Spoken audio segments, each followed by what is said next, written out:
This is my first Arrow video purchase, and I gotta tell you right now, I will be purchasing more.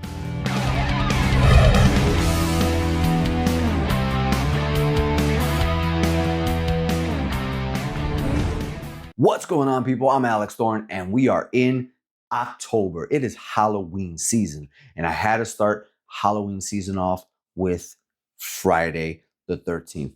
This was just recently released from Arrow Video. It is my first Arrow Video purchase, and I gotta tell you right now, I'm a fan. The moment I saw the Arrow Video logo come up that I've never seen before, me and my son both said, "Yo, that's cool," when we were watching this.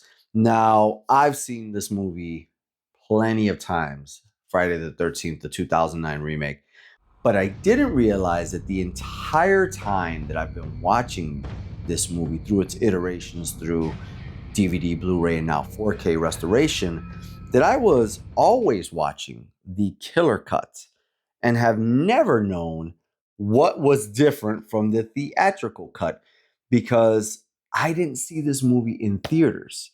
The moment I realized that this is probably added for the killer cut, even though the killer cut is all I've ever watched, was the sex scene in the cabin that just seems to go on forever. And I'm like, there's no way this went to theater with a sex scene this long. And I dived into the special features.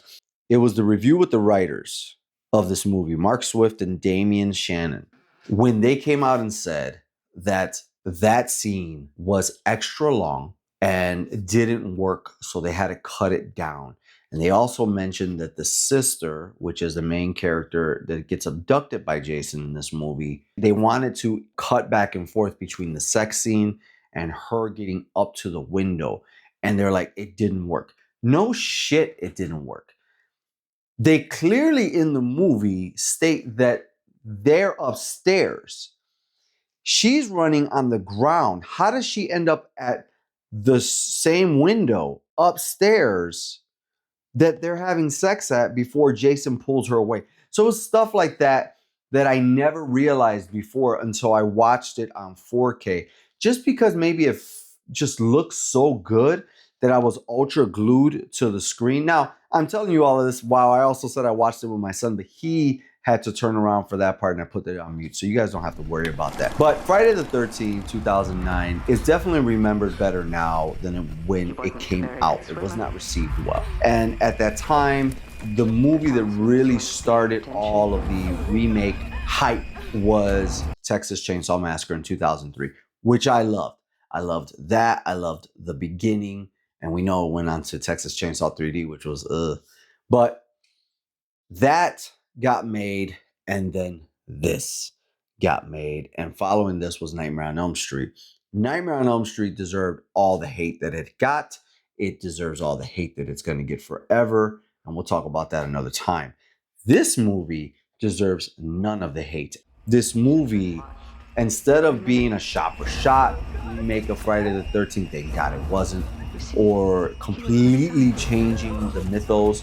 No, it takes Friday the 13th part 1, 2, 3, and little elements of part 4 and throws it all into this movie. Now, let's be honest here. Part 1 has Pamela Voorhees, and for me, it's a drag. It's a bore. Then 2, you get introduced to Baghead Jason, but it's really the same formula as part 1. 3 is finally where we get to see Jason with his hockey mask, and I love part 3. This movie cuts all of that. It gives you part 1 in the opening credits. Boom. And up to about 30 minutes in, you basically have the best of part 2 with Baghead Jason. Then you go into hockey mask Jason, and then you've got its own original thing throughout the rest of the movie, and it takes some kills from some of the other movies. I don't see what's wrong with this film at all. At the time, there were complaints about him running. Jason was human before he became a zombie. He ran. He's a huntsman. He survived. And we also don't know anything. Even the most diehard Friday the 13th fans don't really know what Jason was doing prior to him drowning. The other thing that people complained about at the time was the underground tunnels. And there was a lot of confusion, even from my son, where he goes, did Jason build those? No, there were these underground tunnels that were built underneath from many, many, many moons ago. And that's one of the ways that Jason is able to get from one part of the camp to the other so fast without being seen. This movie, really, the credits don't start rolling on it. There's a first cast of characters that are all dead by 25 minutes minus one. And that's when the opening credit shows Friday the 13th. Is after the first cast of characters that you end up liking and falling for is gone and eliminated in brutal fashion by Jason. And from there, we follow the brother of one of the participants of the opening that is looking for her. All of the cast in this is really good. The 4K itself is gorgeous. It's beautiful. This is a dark movie, but they managed to restore it to look really, really, really, really good. You can see a lot of details in the forest. I have an OLED, so when it's dark, it's dark. Like those blacks are, you're not getting any more highlights out of those. There's no backlights back there, right?